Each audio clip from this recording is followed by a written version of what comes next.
예, 오늘 데살로니가 5장에 있는 말씀은 바울 선생님이 이제 데살로니가 성도들에게 주신 말씀이지만 오늘 우리에게도 꼭 필요한 말씀입니다. 이 데살로니가 교회는요, 바울 선생님이 교회를 세우고 3주 만에 도망가야 했어요. 그것도 야반도주에 됐어요. 왜냐하면은 그 있는 사람들이 바울 선생님을 죽이려고 막 전격적으로 이게 쫓아와가지고 괴롭혀가지고 도저히 그 교회에서 복음을 전하고 사역을 할 수가 없어서 바울 선생님 도망갔어요. 그래서 도망갔는데 이 교회가 아주 이쁘게 잘 컸어요. 어느 정도 컸느냐? 데살로니가 1장 3절에서 10절을 보니까 뭐라 그러냐면 너희의 믿음의 역사와 사랑의 수고와 우리 주 예수 그리스도에 대한 소망의 인내를 우리 하나님 아버지 앞에서 쉬지 않고 기억하매니. 이 교회는 3주밖에 안 됐는데 성령님의 강력한 역사가 있어가지고 성경에 말하는 것을 그대로 삶의 현장 속에서 나오는 교회였어요. 그래서 그 하나님을 사랑하심을 받은 형제들아 너희를 택하심을 아노라. 이는 우리 복음이 너희에게 말로만 이른 것이 아니라 오직 능력과 성령과 큰 확신으로 된 것이니 우리가 너희 가운데 너희를 위하여 어떠한 사랑이 된 것은 너희 아는 바와 같으니. 그러면서 이 교회의 사랑의 수고와 소망에 있는 믿음의 역사가 이 각자의 소문이 날 정도로 그렇게 대단했어요. 근데 이 교회에 두 가지 문제점이 있었어요. 하나는 무슨 문제점이냐면은 바울 선생님이 이 데살로니가에 오셔가지고 복음을 전해줘서 이분들이 복음을 받아들였어요. 근데 좀 신기한 거는 지금 눈앞에 예수님이 온다 해도 안 믿는 사람들이 많을 거예요. 근데 이들은 진짜로 예수님이 온다고 기다렸어요. 근데 기다리다 보니까 일도 안 하고 언제 주님이 오나 이런 어떤 주님의 기다림에 그냥 완전히 올인하는 사람들. 그리고 또 한 부류는 그러면 주님 오시기 전에 죽은 사람들은 어떻게 될까? 그럼 그 사람들은 오시기 전에 죽어버린 사람들은 어떻게 되는 거야? 이거에 대한 어떤 정리가 안 된. 그래서 그 두 가지를 그 말씀을 해주고 있습니다. 그래서 1장 9절에 보니까 저희가 우리에 대하여 스스로 고하기를 우리가 어떻게 너희 가운데 들어간 것과 너희가 어떻게 우상을 버리고 하나님께로 돌아와서 사시고 참되신 하나님을 섬기며 또 죽은 자들 가운데 다시 살리신 그의 아들이 하늘로부터 강림하심을 기다린다고 말하니 이는 장래 노하심에서 우리를 건지시는 예수시라. 그러니까 이 두 가지가 있는 거예요. 하나는 주님이 오실 건데 뭐 열심히 일하고 그렇게 해. 주님 기다리면은 되지. 그걸 일도 안 하고 그렇게 이제 있는 사람들을 향해서 그 바울 선생님, 야, 일하기 싫으면 먹지도 마. 우리는 내일 주님 오셔도 오늘 우리가 해야 할 일은 하는 겁니다. 그리고 또 하나는 이제 사람들이 주님 오시기 전에 죽으면 그 사람들은 어떻게 되는 거야? 그래서 여기에 그거에 관한 구절이 데살로니가 전후서에 이렇게 나와 있어요. 그래서 바울 선생님 뭐라 그랬어요? 죽은 자들은 예수님 안에서 예수님을 잘 믿고 죽은 자들은 주님이 강림을 하시면 그들이 먼저 무덤에서 깨어나고 그 다음에 살아있는 준비된 우리들도 그냥 공중으로 끌어올려 가는 거야. 그렇게 정리를 해준 거가 데살로니가 전후서의 말씀입니다. 그런데 오늘 현실 세계 속에서는 주님이 안 오실 것처럼 얘기하시는 분들이 굉장히 많아요. 뭐 환난 중에 올 거냐, 환난 중간에 올 거냐, 아니면은 환난이 다 끝난 다음에 올 거냐. 그럼 어떤 사람들은 주님은 그냥 재림 한 번만 있다. 아니 성경에 강림이 있으면 있다고 말해야죠. 근데 그런 말들은 전하지 않아요. 그러면서 주님이 우리가 열심히 이 사회를 변화시켜가지고 주님이 오시기 좋은 세상을 만든다. 근데 성경적으로 보면 그게 틀려요. 왜냐하면은 성경에서는 주님이 오실 때가 되면 노아의 때와 같다 그랬어요. 그 노아의 때는 구원받는 사람의 숫자가 8명밖에 없었어요. 노아의 6 자녀들하고 자부들하고 노아하고 그 식구밖에 없었어요. 그리고 나머지는 그 사람들이 방주 짓는 걸 보고 다 봤어도 아무도 거기에 동의하거나 동참하거나 노아의 말을 귀담아 듣는 사람이 없었어요. 지금 현실도 마찬가지입니다. 하나님에 대한 오해가 정말 많습니다. 이 시대에는. 정말 많아요. 그래서 하나님은 사랑이시기 때문에 절대 지옥도 만들어 놓지 않는다. 그리고 사랑의 하나님이 어떻게 지옥을 만들어 가지고 어떻게 사람을 지옥에 보내느냐, 그런 일은 없어 단정하고 말하시는 분들도 있어요. 근데 성경에서 지옥에 관한 얘기를 가장 많이 하신 분이 예수님이세요. 그래서 우리가 하나님을 믿든지 하나님의 주권과 통치를 믿든지 믿지 않든지 하나님은 살아계시고 천국은 있고 지옥은 있습니다. 저는 그렇게 믿습니다. 믿음은 각자인데 그러나 기록된 말씀을 그대로 받아들이고 믿는 게 얼마나 우리 영혼에 중요한지 모릅니다. 그래서 저는 옛날에는 하도 믿는 자의 특권을 많이 얘기해가지고 믿는 자들은 면제받는 게 되게 많은 줄 알았어요. 그랬더니 성경을 이렇게 보다 보니까 믿는 사람도 죄를 지으면 징계를 받고 안 믿는 사람도 죄를 지으면 징계를 받아요. 근데 믿는 자와 믿지 않는 자의 차이는 뭐가 있을까 하고 제가 생각을 해보니까 믿는 자들은 하나님이 끊임없이 너 그렇게 가면 안 돼. 너 그렇게 가면 안 돼. 돌아와야 돼. 너 그렇게 가면 죄에 대한 결과가 너 인생을 망하게 해. 이게 이스라엘의 역사입니다. 그렇다고 이스라엘을 봐줬냐? 그렇지 않았어요. 이스라엘 백성들이 가난한 자를 가난한 걸 토색하고 빼앗고 너희들이 그랬어? 너희들은 내 백성인데도 그렇게 살았어? 그러면 너희들도 다른 강대국한테 뺏겨봐. 어떤지. 봐주는 것도 있긴 있어요. 왜? 미리 얘기해 주는 것도 봐주는 거죠. 그렇다고 해서 죄의 면죄부를 받지는 않습니다. 그런데 그 백성들의 특징이 뭔가? 그 대신 회개하면 용서해 주세요. 이게 최고로 큰 겁니다. 그래서 구약을 읽고 이렇게 읽다 보니까 하나님이 돌아오라 할 때는 내가 너희를 긍휼히 여기고 내가 너희를 용서할 거야. 그러니까 돌아와. 근데 그 긍휼과 용서가 뭔지를 모르니까 안 돌아오는 거죠. 그래서 오늘 이 시대도 마찬가지예요. 하나님이 우리에게 너희를 용서할 거야. 돌아와. 죄에서 돌이켜서 돌아와. 그래서 오늘 그 제목이 빛의 아들로 살라 이렇게 얘기를 했는데 사람들은 이제 유튜브나 이런 걸 보다 보면 막 조회수가 몇만 올라가는 사람들 보면 휴거에 집중하자 이러는데 성경에 보면 휴거에 집중하자 이런 내용이 없어요. 뭐라고 얘기하는가? 너는 하나님의 자녀야. 빛의 자녀들처럼 살아. 너는 빛의 아들이야. 그럼 빛의 아들이 어떻게 되는 거야? 성경에 이미 다 나와 있어요. 성경은 우리가 알아야 할 그런 내용들이 정말 많이 나와 있어. 근데 잘 안 보여서 그렇죠. 그래서 오늘 5장 1절에 보니까 형제들아 때와 시기에 관하여는 너희에게 쓸 것이 없음은 주의 날이 밤에 도둑같이 이를 줄 너희 자신이 자세히 알기 때문이라. 때와 시기는 예수님이 직접 말씀하셨어요. 뭐라 그러냐?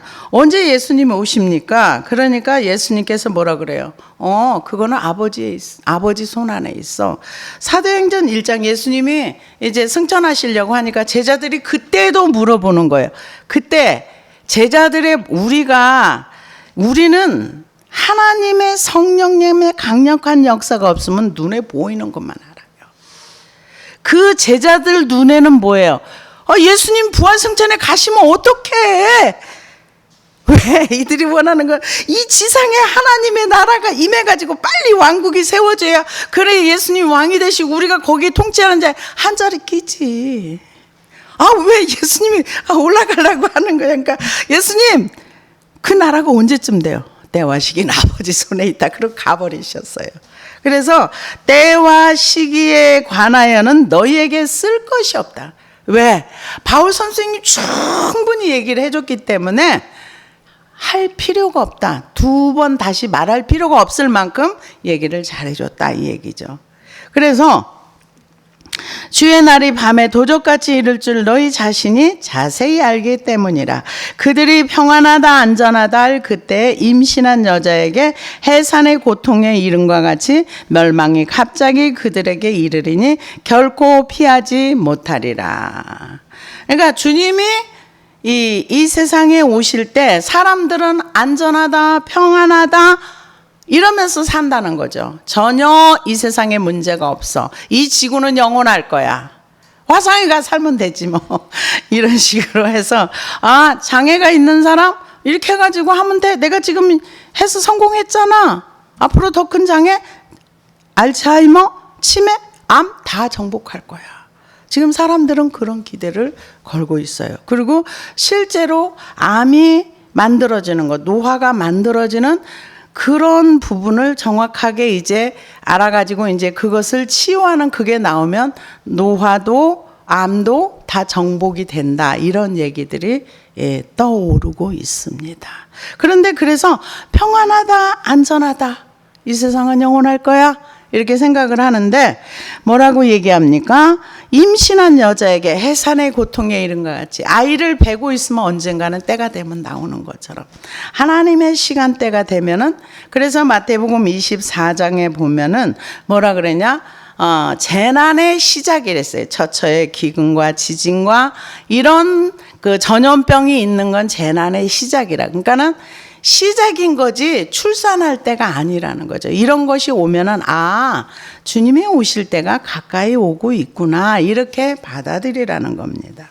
그래서 이 주님이 오실 때가 되면 어떤 현상이 일어나는가? 데살로니가 후서 2장 1절에서 5절을 보니까 형제들아 우리가 너희에게 구하는 것은 우리 주 예수 그리스도의 강림하심과 우리가 그 앞에 모임에 관하여 혹 영으로나 혹 말로나 혹 우리에게서 받았다 하는 편지로나 주의 날이 이르렀다고 시동심하거나 두려워하거나 하지 아니할 그것이라. 누가 아무렇게 말하여도 너희가 미혹하지 말라. 먼저 배도하는 이 있고 저 불법의 사람 멸망의 아들이 나타나기 전에는 이르지 아니하니 저는 대적하는 자라 범사에 일컬어 하나님이라 숭배함을 받는 자 위에 뛰어나 자존하여 하나님 성전에 앉아 자기를 보여 하나님이라 하느니라. 내가 너희와 함께 있을 때 이 일을 너희에게 말한 것을 기억하지 못하느냐? 배도하는 일. 또 불법의 사람 적그리스도가 성전에 앉아 자기를 하나님. 아직은 이게 안 왔어요. 그래서 아직은 우리에게 기회가 있는 겁니다.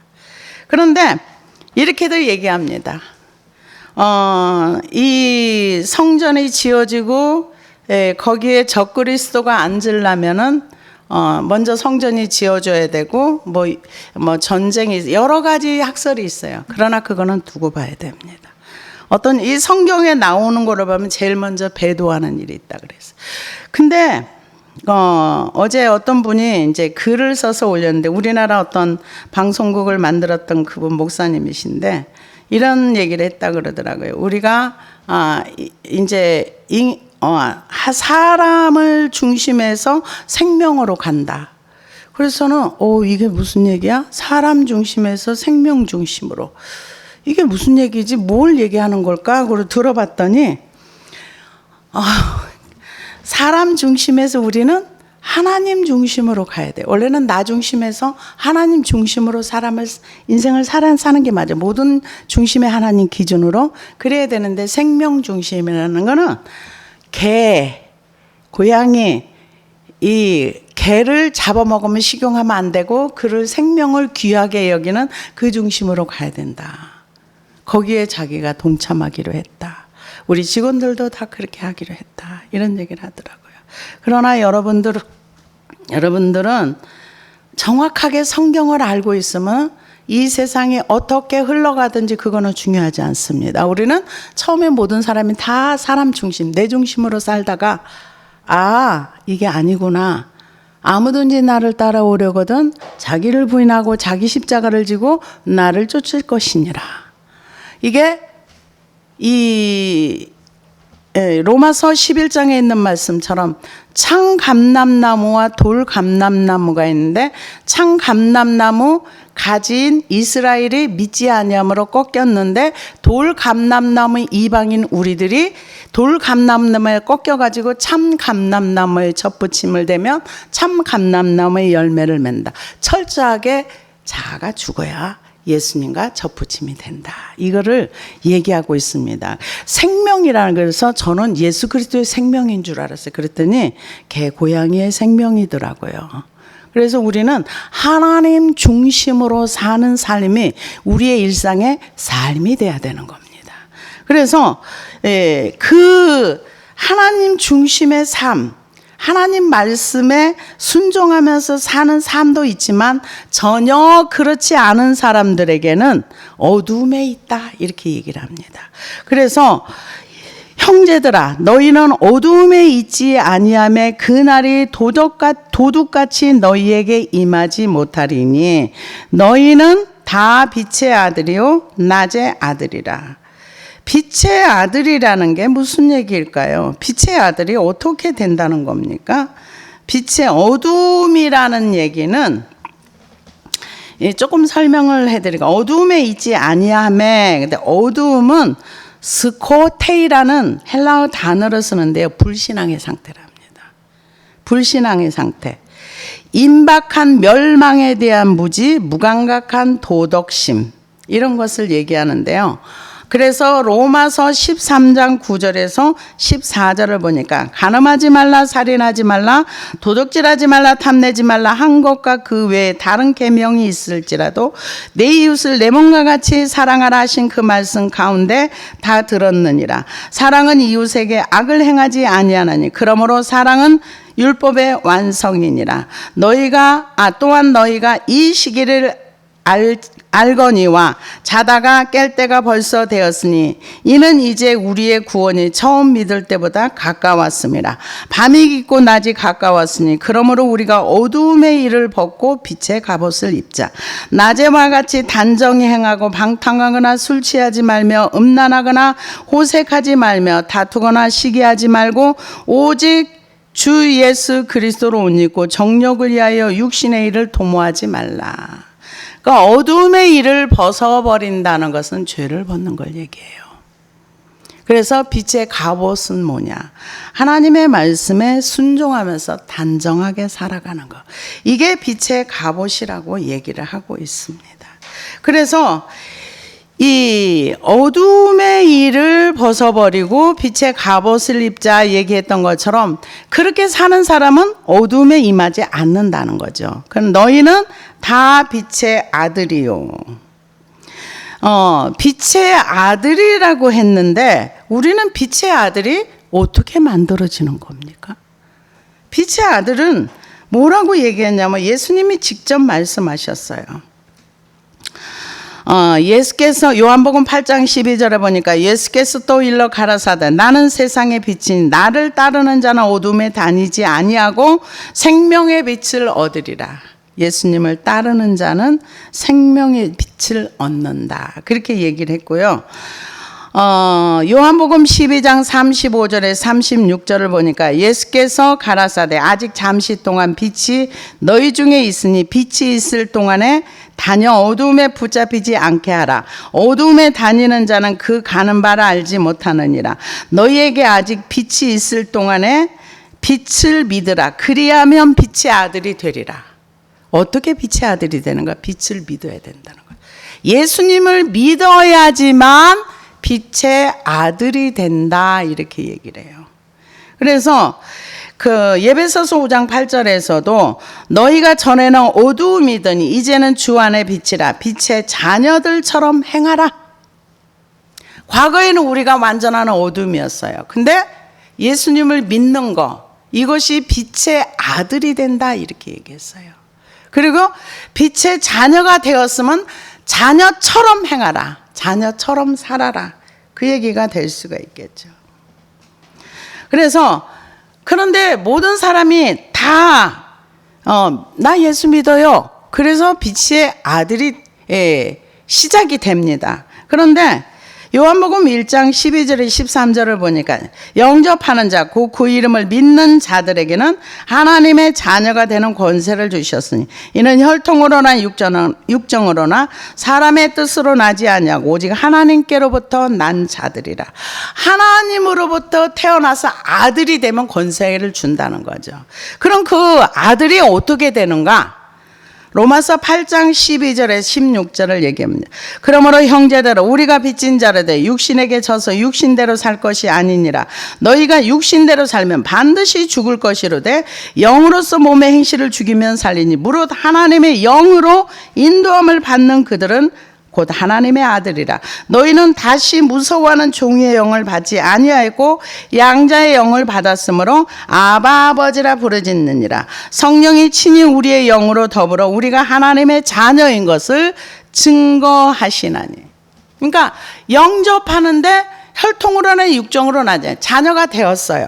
그런데 그 자녀가 되어서 시작해서 온전히 기업을 받을 자의 자녀까지 가려면은 이 육신의 생각들이 없어져야 되는 거예요. 육신의 생각들이 없어지지 않으면 하나님과 원수의 자리에 있다. 이 로마서 8장에 있는 말씀입니다. 그래서 육신대로 살면 안 되는 거예요. 육신대로 살지 아니하고 하나님의 영으로 육신을 죽이면 그때는 무릇 하나님의 영으로 인도함을 받는 그가 하나님의 아들인데 하나님의 아들 되심을 누가 증거하는가? 성령님이 증거해 주신다는 거죠. 그래서 이 빛의 아들, 빛 속에 있다는 의미가 있답니다. 빛 속에 있다. 빛의 아들이라는 얘기는 빛 속에 있다. 그래서 빛의 아들이라 헤메라스라는 단어를 쓰는데요. 은유적으로 빛의 아들과 같은 의미로 생각하기도 하지만 주의 날, 재림의 날 이렇게 해석하는 것처럼 낮의 아들은 파루시아, 하나님의 영광에 참여하는 자들이라는 거죠. 그래서 빛의 아들처럼 살아라는 거예요. 누구에게? 우리에게. 그래서 나는 신부가 됐어. 근데 누가 신부라고 정해줬는지는 모르겠어요. 근데 그런 사람 의외로 많더라고요. 나는 신부가 됐어. 그래서 예수님을 사랑해. 근데 진짜 사랑하는지 안 사랑하는지 그거는 이제 본인만 알겠지요. 그래서 우리에게 성경은 뭐라고 얘기하는가? 너희는 다 빛의 아들이요 낮의 아들이라. 우리가 밤에나 어두움에 속하지 아니하나니. 불신앙 가운데 있지 않다는 거죠. 어두움, 하나님이 없는 상태. 있지 않다 이렇게 얘기합니다. 그러므로 우리는 다른 이들과 같이 자지 말고 오직 깨어 정신을 차릴지라.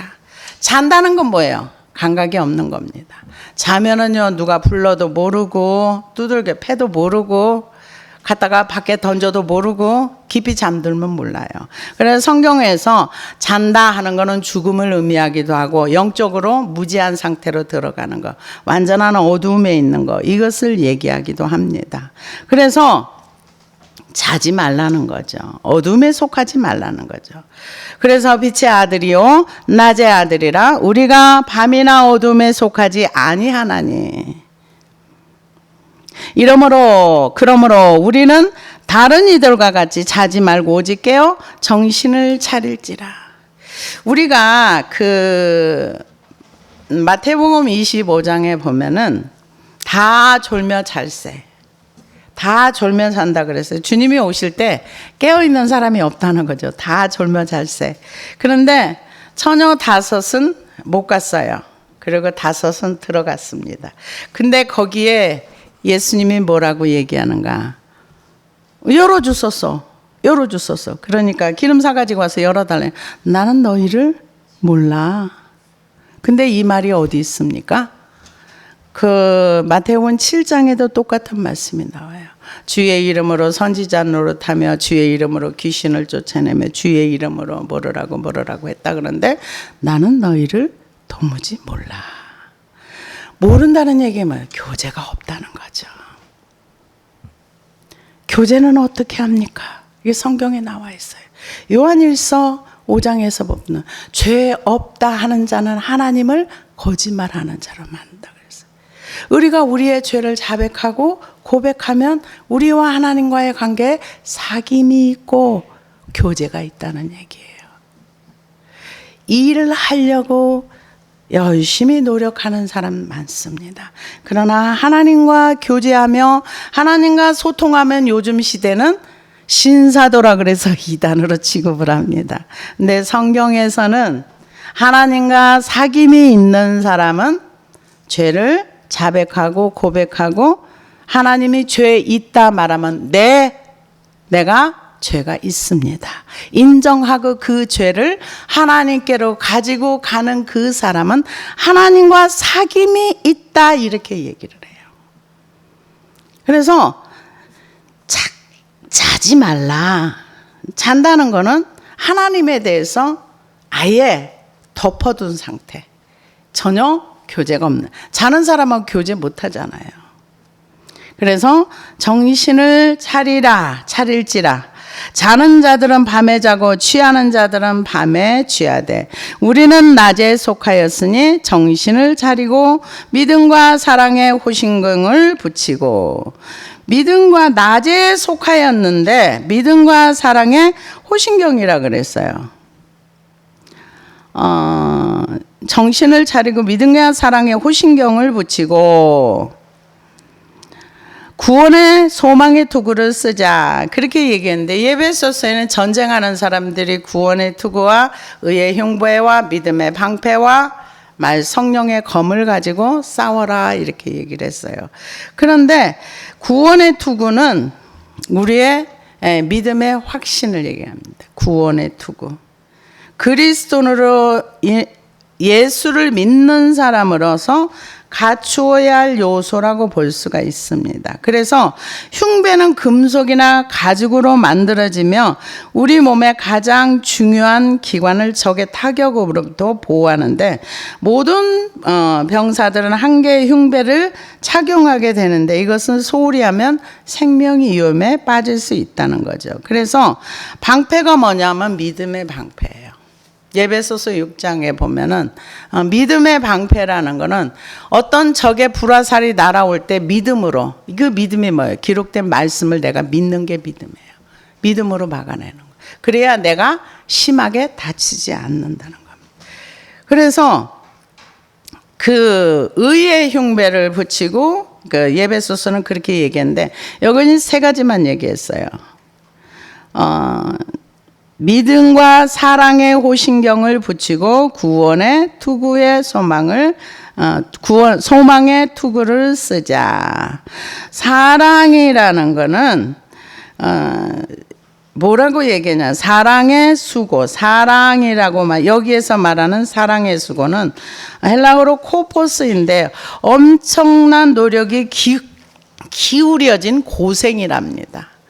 고생하는 게 사랑이래요. 그래서 계속해서 경주하는 노력이라는 뜻도 있답니다. 그래서 이 데살로니가의 사람들은 사랑의 수고가 있었는데 하나님을 마음을 다해 성품을 다해 뜻을 다해 사랑했고 이웃을 사랑했습니다.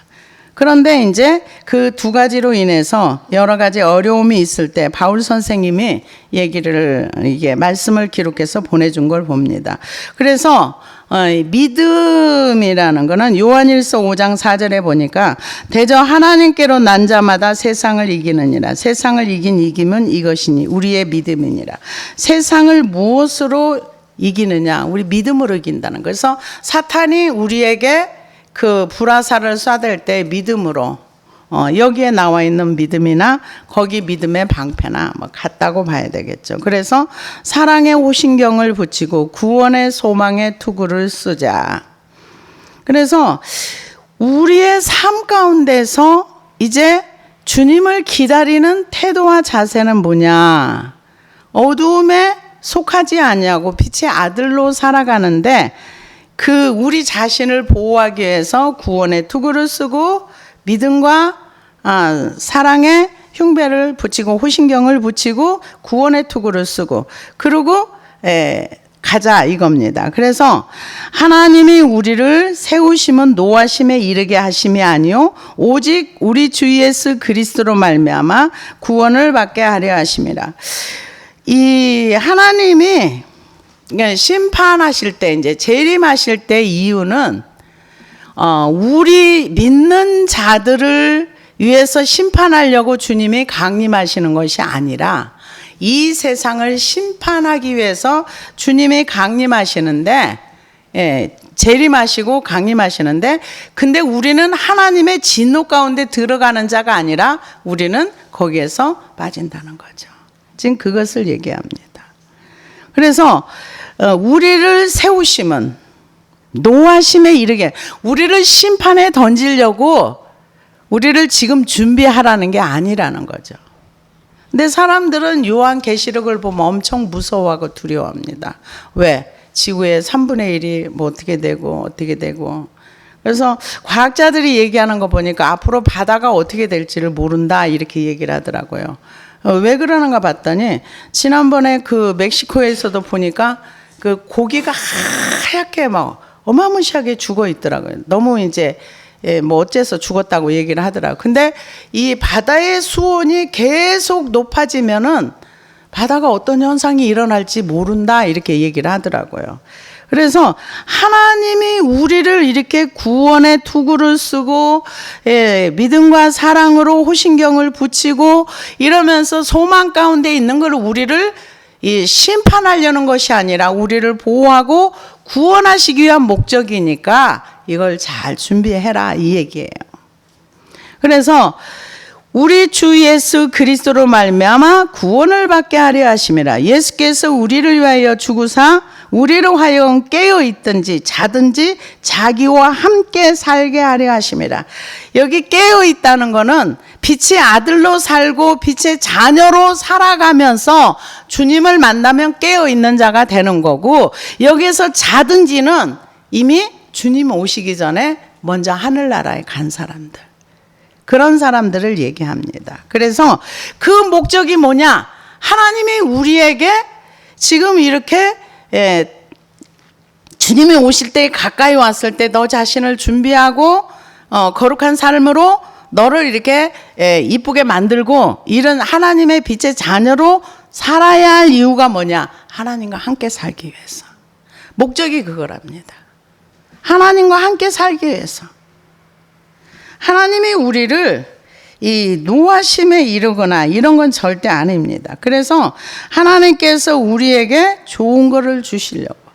그래서 그러면은 우리는 뭘 준비해야 되는가? 우리 내면이 변화돼야 되는 거예요. 베드로서 1장에 보면은 뭐라? 신의 성품에 참여하는 자. 제일 첫 번째가 믿음입니다. 믿음의 덕의 절제를 이렇게 쭉 나와요. 그러면은 이런 사람들은 천국에 넉넉하게 들어간다 그랬어요. 천국이 좁은 문이라 그랬는데 신의 성품에 참여하는 자 하면서 제일 먼저 뭐가 나오는가? 믿음이 나와요. 믿음 다음에 덕이 나옵니다. 그 다음에 지식의 절제를 이렇게 쭉 나오는 거 보면 이렇게 우리의 내면이 신의 성품에 참여해서 하나님이 원하시는 하늘의 사람이 만들어지면은 아무것도 두려울 것도 없고 내일 오시든 모레 오시든 100년 후에 오시든 50년 후에 아무 상관이 없다는 거죠. 나만 준비되어 있으면. 그래서 이 목적이 뭐냐? 하나님과 함께 살기 위해서. 하나님 우리를 부르신 목적은 우리와 함께 살기 위한 하나님의 사랑의 목적입니다. 그러므로 피차 권면하여 서로 덕을 세우기를 너희가 하는 것 같이 하라. 덕을 세우라는 거죠. 그래서 에베소서 2장 20절에서 22절을 보니까 너희는 사도들과 선지자들의 터 위에 세우심을 입은 자라. 그리스도 예수께서 친히 모퉁이 돌이 되셨느니라. 그의 안에서 건물마다 서로 연결하여 주 안에 성전이 되어가고 너희도 성령 안에서 하나님이 거하실 처소가 되기 위하여 그리스도 안에서 예수 안에서 함께 지어져 갔느니라. 서로 지체가 돼서 서로 연결이 돼가지고 함께 하나님의 성전이 되어서 하나님이 원하시는 그 자리에 간다는 거죠. 그래서 이 12절부터 이제 그 28절까지는 뭐냐면 우리의 생활을 얘기하는 거예요.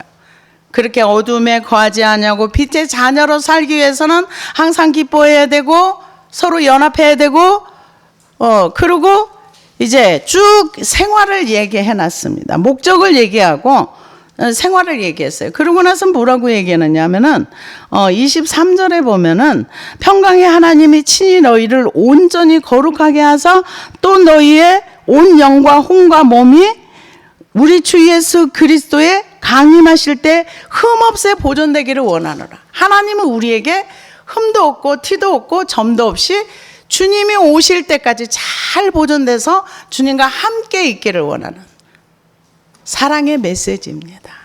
근데 이 사랑을 우리가 우리의 삶 속에서 주님께 무엇을 막 이렇게 뭐 어마무시한 걸 해드리는 게 아니라 나를 잘 만들어서 하늘의 사람으로 만들어서 언제 주님이 오셔도 아멘 할렐루야 오시옵소서 할 수 있는 자신을 스스로 만들라고 얘기하고 있습니다. 기도하시겠습니다.